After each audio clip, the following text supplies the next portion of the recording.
NWA is widely regarded as one of the most influential rap groups of all time. Formed in Compton during the late 1980s, their story is powerfully depicted in the film Straight Outta Compton, which chronologues their journey from rags to riches. Today, we're going to dive into one of the most memorable scenes in the film, one that highlights why Straight Outta Compton is a masterpiece.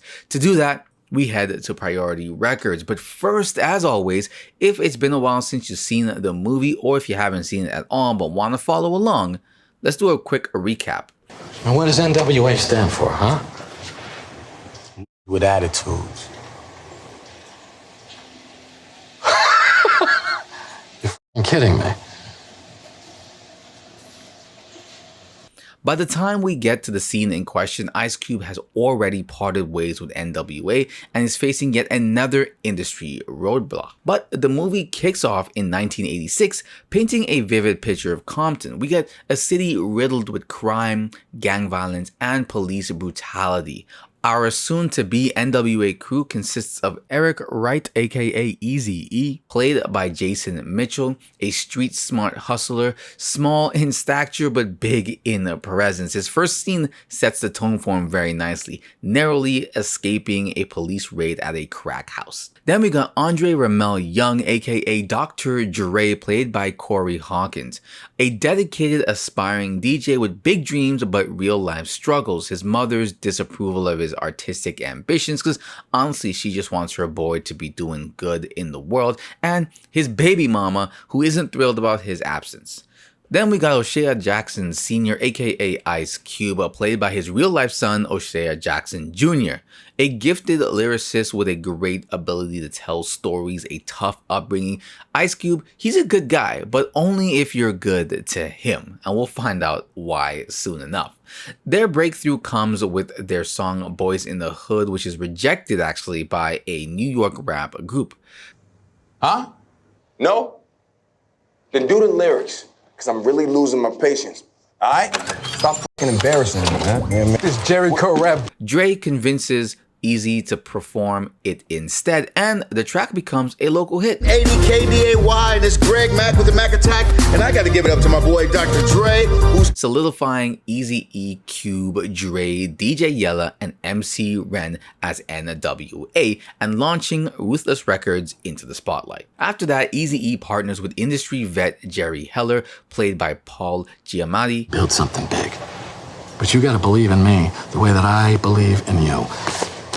Who seems to really believe in what the boys can do, and he's got the ins that they need. So he's hired on to manage NWA and gets Priority Records to offer them a deal. Success follows quickly, fans love them, women adore them, and they're making money, or so they think. While recording their debut album, Straight Outta Compton, they face harassment from police, inspiring Cube to write F the Police. The police coming straight from the underground. A young nigga got it bad cause I'm brown. The song sparks controversy, even drawing the FBI's ire, where they end up raiding an NWA concert and arresting our heroes.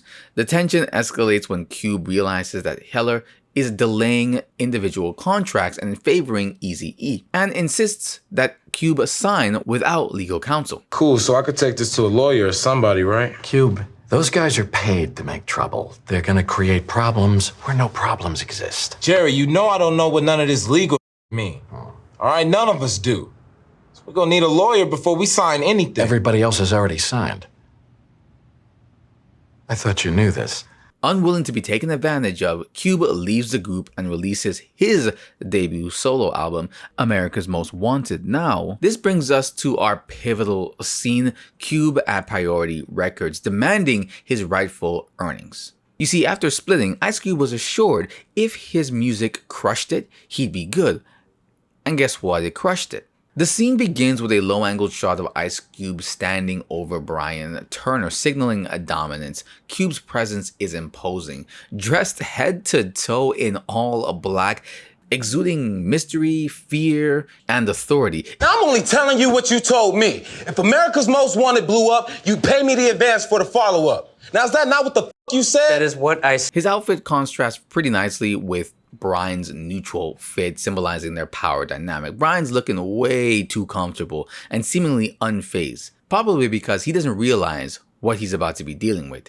Even the hat Cube is wearing is speaking to us, letting us know that he's one of the top G's, not this guy, a real top G.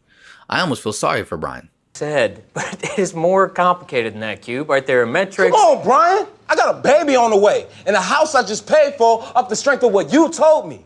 I mean, you gave me your word. Close-up of Cubes emphasizes his frustration. The man's talking about buying a house where he already did buy the house and that's not cheap, and preparing for his baby who's on the way. That's even more expensive. Kids are very expensive. A man has to provide for his family, and not only was Cube promised money, but essentially promised his family that they would be okay by making these purchases. What's a man to do when another man lies to him?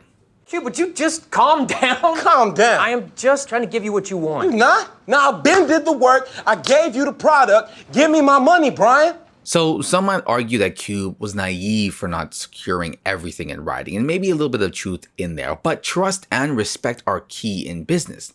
Cube trusted Brian on his word, not expecting to be backstabbed. Well, not expecting isn't exactly correct. He did come with some kind of contingency, I guess. But Cube expected honesty, right?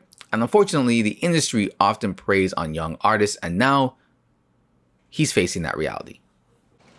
When a man does the job, he's supposed to get paid. And you making it seem like I'm begging for some shit that's technically mine. As the tension builds, Brian finally gets a close-up, signaling he's taking the situation seriously, or rather, he's serious about not giving that money. He remains unwilling to pay up. Cube, unmoving in his frame, holds his ground. Back to the wide on Cube, he's not backing down, and the frame helps establish that for us, nothing has changed. Ice Cube is not convinced. He knows he's owed money. He wants that money. Now, as we said earlier in the film, he already walked away from a heaping pile of cash because he didn't want to sign his life away for a crap deal. And now, once again, the industry is trying to screw him over. Is he going to take it? As the confrontation reaches its boiling point, Brian stands to face Cube, but the framing tells the real story. Cube remains a solid, imposing figure while Brian's posture is weaker. He's got open body language, leaves just enough room for Jesus between the two of them, and sympathetic or fake sympathetic eyes are unwelcomed. Even the camera's headroom emphasizes the imbalance. Cube's frame is tight, showing resolve, while Brian's tons of space, suggesting what I think is insecurity, or rather, Brian's naivete when dealing with a man from the hood. But you can't help me, right?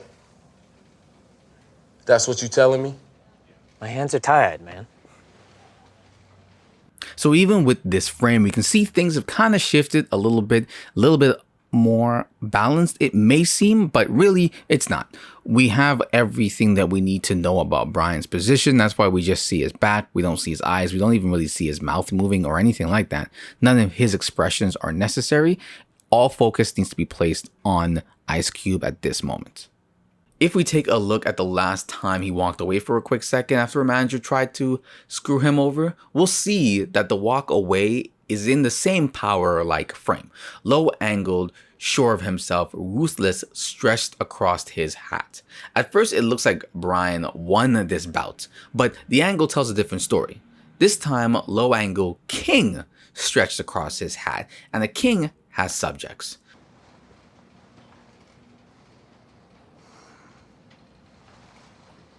The close-up at that moment is especially important here because there's a lot happening between what he's looking at, who he's looking at, and how he acts. Nothing is said here, but there's a lot being told.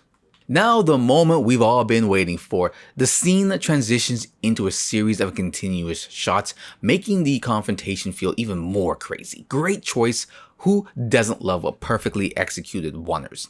Adolescence is a whole show with one-ers. The first shot follows behind Cube as if for one of his crew members. You really get the feel in there. He calls out Brian for lying, his voice steady, his movements controlled.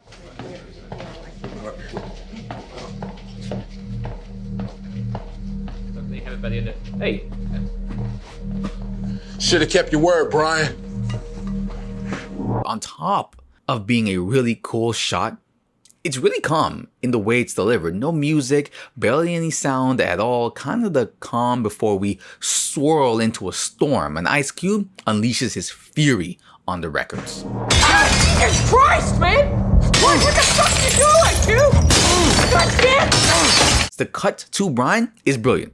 His confidence shatters along with the records, his composure gone as reality sinks in. Who are you dealing with here? God damn! I will get you your money, man! Just damn it! Think I give a f about these f***ing records? I'll put up these f***ing records. This is my No, I know that, dude! I will get you your money!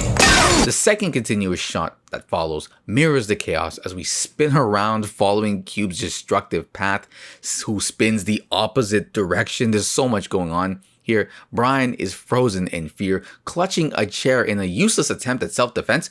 What the hell was that supposed to do? That chair, was it supposed to be his security blanket or something? I didn't understand why he would do that, but fear will make you do some strange things. Just fine. Take it out what you owe me. The final continuous shot marks the storm's end. Cube, having made his point, demands what he's owed. He takes one last casualty before leaving. The scene ends with a brilliant rack focus to an unbroken crystal cube, symbolizing Ice Cube's resilience. Whew.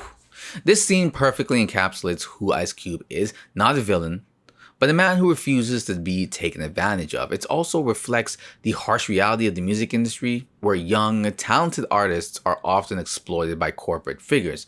These themes remain relevant today as well, as many up-and-coming artists still fall prey to shady deals and crappy, deceptive business practices. And this goes for any industry, by the way. It's not just rappers, but comedians, actors, writers, etc. Now, I debated which scene to break down, but I'm glad I chose this one. It's a defining moment for Cube, powerfully performed by O'Shea Jackson Jr., who, by the way, is an incredible actor in his own right. But this scene showcases Cube's calculated, collected nature until you cross him. Then, good luck with that. Hope you enjoyed this breakdown. Maybe I'll revisit Straight Outta Compton again. There's tons of scenes I'd love to analyze, really iconic moments in this, but being Cube is my favorite of the group, I really had no choice but to do my favorite scene. So go ahead and check the link down in the description below. It'll take you to some of the people who were there when this actually happened, when the scene actually went down. You'd think that this was over dramatized for the movie. It's pretty close to what actually went down. So, and maybe even left out some other key moments that could have been really cool. So check it out if you're interested to see what happened in real life and how similar to reality the movie really was. Enjoy, and cue outro. Like, comment, subscribe, share this out, and until next time, what's the best recent film you've seen?